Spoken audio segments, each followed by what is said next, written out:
Doon ang kwento ni Lolo sa panahong nagdaan ng kanyang kabataan.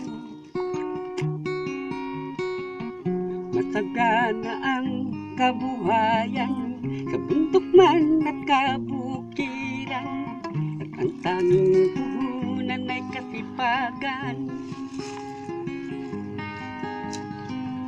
Makikita mo sa kalikasan ang mga biyayang bigay ng langit. Malinis ang simoy ng hangin, sariwa ang mga pagkain sa paligid ng bahay kubo. Bahay kubo kahit hindi,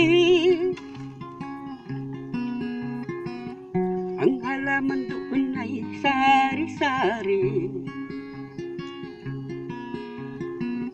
Singkamas at talong, sigarilyas at mani, sitaw, bataw at patani.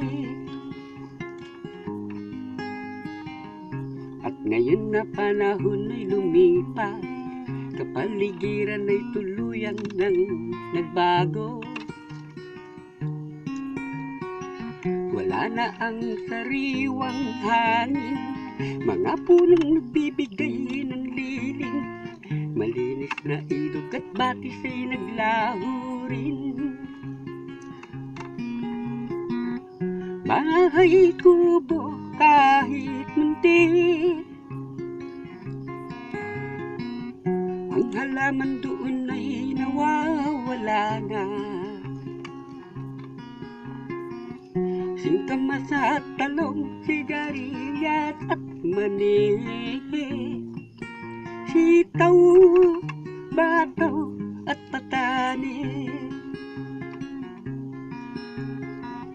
Tayo na kaibigan ko, at pasyalan ng bahay kubo.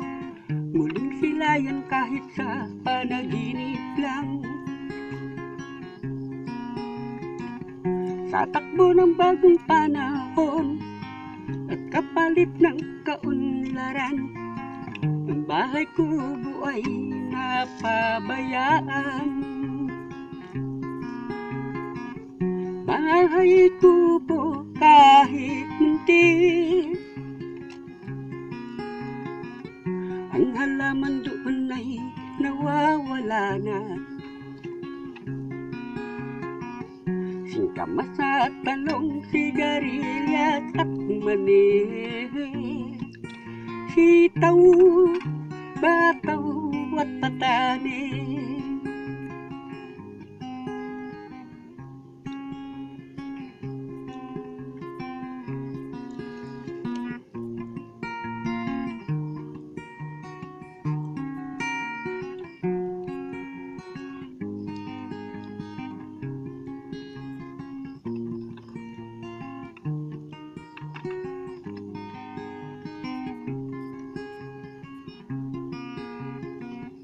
Tayo na kaibigan ko, at pasyalan ng bahay kubo. Muling silayan kahit sa panaginip lang. Sa takbo ng bagong panahon at kapalit ng kaunlaran, ang bahay kubo ay napabayaan. Bahay kubo kahit munti, ang halaman doon ay nawawala na. Singkamas at talong, sigarilyas at mani, sitaw, bataw at patani. Bahay kubo kahit hindi, ang halaman doon ay nawawala na. Singkamas at talong, sigarilyas at mani, Sitaw, bataw at patani.